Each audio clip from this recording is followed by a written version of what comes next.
Good morning students. Your next topic is types of chemical reactions.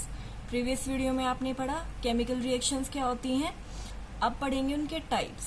तो काफ़ी सारी types की chemical reaction होती हैं, combination reaction, displacement reaction, oxidation and reduction, precipitation, decomposition and combustion। तो सबसे पहले हम पढ़ेंगे combination reaction के बारे में। A chemical reaction in which two or more substances combine, वो केमिकल रिएक्शन जिसमें दो या दो से ज्यादा सब्सटेंस कंबाइन होते हैं। नाम से ही पता चल रहा है कॉम्बिनेशन, यानी सब्सटेंस या और कोई चीज कंबाइन होगी। कॉम्बिनेशन नाम है तो नाम के अकॉर्डिंग ही टू या more than two substance combine होगी, लेकिन एंड प्रोडक्ट रिजल्ट प्रोडक्ट क्या निकलेगा, एक सिंगल सब्सटेंस। दो या दो से ज्यादा सब्सटेंस कंबाइन होके एक सिंगल सब्सटेंस बनाएंगे अंडर सम सुटेबल कंडीशंस, उन्हें बोलते हैं हम कॉम्बिनेशन रिएक्शन या फिर synthesis reaction. This combination reaction को हम सिंथेसिस रिएक्शन के नाम से भी जानते हैं, क्योंकि इसमें जो नया सब्सटेंस है वो कंप्लीटली सिंथेसाइज्ड हो जाता है। For example A plus B, यहाँ पर कॉम्बिनेशन रिएक्शन का एग्जाम्पल दिया गया है। टू और मोर देन टू सब्सटेंस, यहाँ पे हमने टू सब्सटेंस लिए हैं, A और B को हमने कोई भी सब्सटेंस मान लिया, और जब ये रिएक्शन कंप्लीट होगी तो हमें दोनों से मिलके एक सब्सटेंस मिल जाएगा AB। In the given reaction, इस रिएक्शन में A B के साथ रिएक्ट करेगा और AB बन जाएगा। A और B दो सब्सटेंस है या दो रिएक्टेंट है और AB उनका प्रोडक्ट है।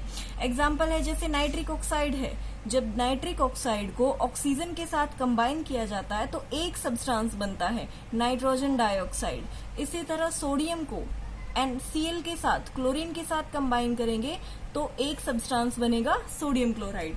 सो कॉम्बिनेशन रिएक्शन क्या हुई, a reaction in which two or more substance combine to form a single substance.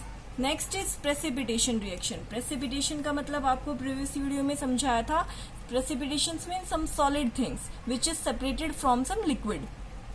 A reaction in which the formation of an insoluble salt occur when two solution containing soluble salt are combined is called precipitation reaction.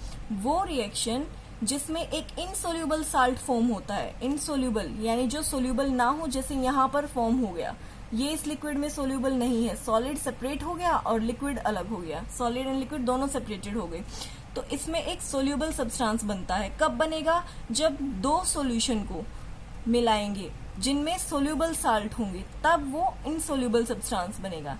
यानी हमें दो solution चाहिए और दोनों में soluble salt होना चाहिए।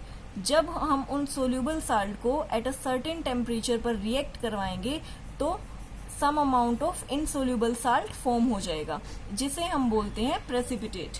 Example है जब सिल्वर नाइट्रेट को एक सॉल्यूशन में ऐड किया जाता है और वो सॉल्यूशन है पोटेशियम क्लोराइड का, silver AgNO3 nitrate. Silver nitrate को KCl में ऐड करेंगे तो हमें मिलेंगे AgCl, सिल्वर क्लोराइड, ठीक है, और बाकी मिलेगा हमें पोटेशियम नाइट्रेट। जो पोटेशियम नाइट्रेट है वो हमें लिक्विड फॉर्म में मिलेगा, और जो प्रेसिपिटेट है वो हमें मिलेंगे सिल्वर क्लोराइड के, जो वाटर में इनसोल्यूबल होंगे। सो ये हमारे प्रेसिपिटेट फॉर्म हो गए, छोटे छोटे सॉलिड टाइप क्रिस्टल्स फॉर्म हो गए। Sometime the pipes in our homes get clogged. कई बार जो हमारे घरों में पाइप होती हैं, किचन पाइप, सिंक पाइप, ये बंद हो जाती हैं क्योंकि वहां पर प्रेसिपिटेट बन जाते हैं मैग्नीशियम और कैल्शियम ऑक्साइड के, जो पाइप के अंदर डिपॉजिट हो जाते हैं और पाइप क्लॉग्ड हो जाती हैं। सो इन्हें भी प्रेसिपिटेट बोलते हैं। Next is displacement reaction. Displacement यानी डिस्प्लेस कर देना, एक जगह से दूसरी जगह शिफ्ट कर देना। It's a type of shifting reaction, जो जिसकी जो जगह थी वहां से शिफ्ट करके दूसरी जगह ले जाना। एक chemical reaction which a more reactive element, जिसमें ज्यादा रिएक्टिव एलिमेंट जो है वो लेस रिएक्टिव एलिमेंट से शिफ्ट हो जाएगा, उसे बोलेंगे डिस्प्लेसमेंट रिएक्शन, यानी विस्थापन हो जाना। एक more reactive element less reactive से जब डिस्प्लेस हो जाए तो वो हो गई डिस्प्लेसमेंट रिएक्शन।